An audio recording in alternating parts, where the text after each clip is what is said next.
बिस्मिल्लाहिर्रहमानिर्रहीम। दुनिया में हर 2 मिनट में कोई एक ऐसा मरीज ज़रूर होता है जिसको खून की ज़रूरत होती है।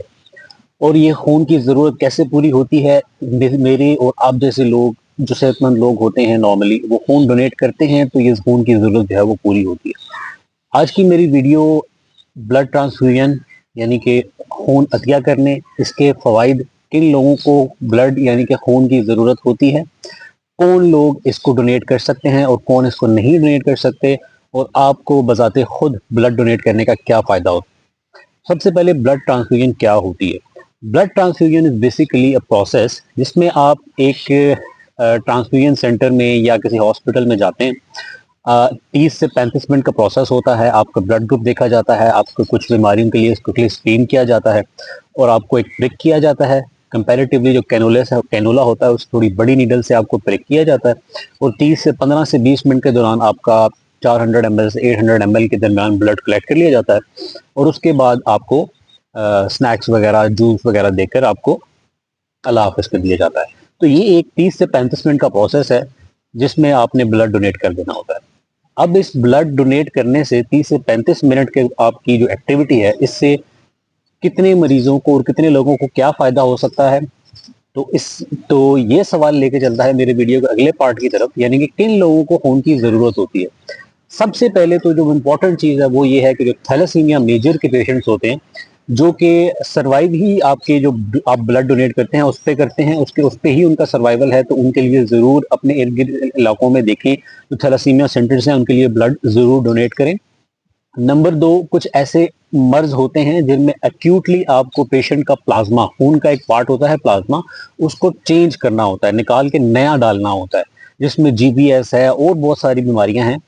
तो उनके लिए भी ब्लड, प्लाज़्मा कहाँ से आता है? ब्लड से आता है, और ब्लड कहाँ से आएगा? जो आप डोनेट करेंगे।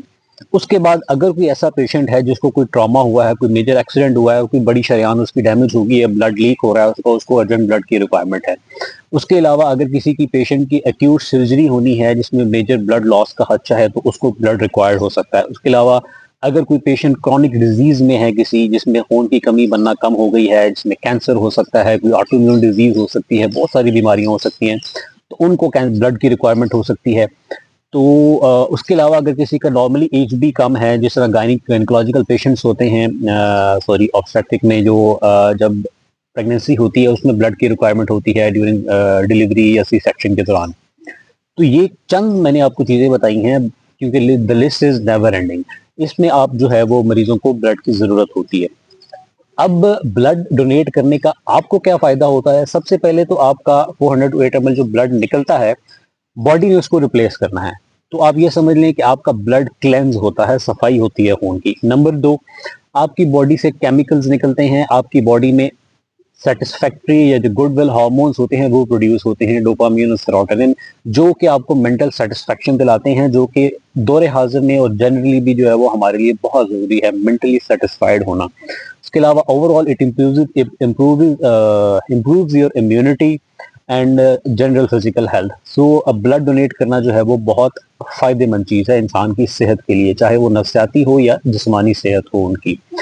अब कौन लोग हैं जो ब्लड डोनेट कर सकते हैं और कौन नहीं कर सकते? एवरी अडल्ट सेहतमंद आदमी, ठीक है, जो कि अंडरवेट नहीं है, 50 अबव 60 अबव केजी वेट है, उनका जो एचबी लेवल है वो विद इन नॉर्मल रेंज है, for females above 12 and males above 13 है। कोई क्रॉनिक डिजीज नहीं है जिसमें यरकान है, एड्स है और बहुत सारी क्रॉनिक डिजीजेज अगर आपको नहीं है, और आपको कोई कोगुलेशन डिसऑर्डर नहीं है, यानी कि आपका ब्लड जब आप कहीं भी आपने इंजेक्शन लगवाया हो तो आपका खून ज़्यादा देर ना लगाता हो रुकने में, इस तरह की आपको कोई बीमारी नहीं है, तो आप ब्लड डोनेट कर सकते हैं। Ideally every 3 months, every 4 months आप डोनेट कर सकते हैं, लेकिन depending upon the situation and on your blood group आप अर्ली भी डोनेट कर सकते हैं आपकी सेहत के मुताबिक।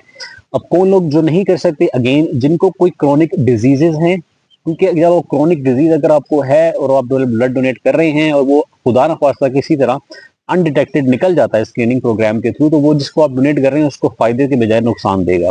नंबर 2, अगर कोई पेशेंट है जिसका खुद का एचबी कम है या बॉर्डर लाइन पे है, तो इट इज एडवाइज्ड और रिकमेंडेड कि वो ब्लड डोनेट ना करें, ठीक है। और ओवरऑल अगर आपकी फिजिकल हेल्थ या जो अगर आपको कुछ फोबियाज हैं, नीडल प्रिक का फोबिया है, ब्लड फोबिया है, तो इस तरह की सिचुएशन में आपको ब्लड डोनेट नहीं करना चाहिए।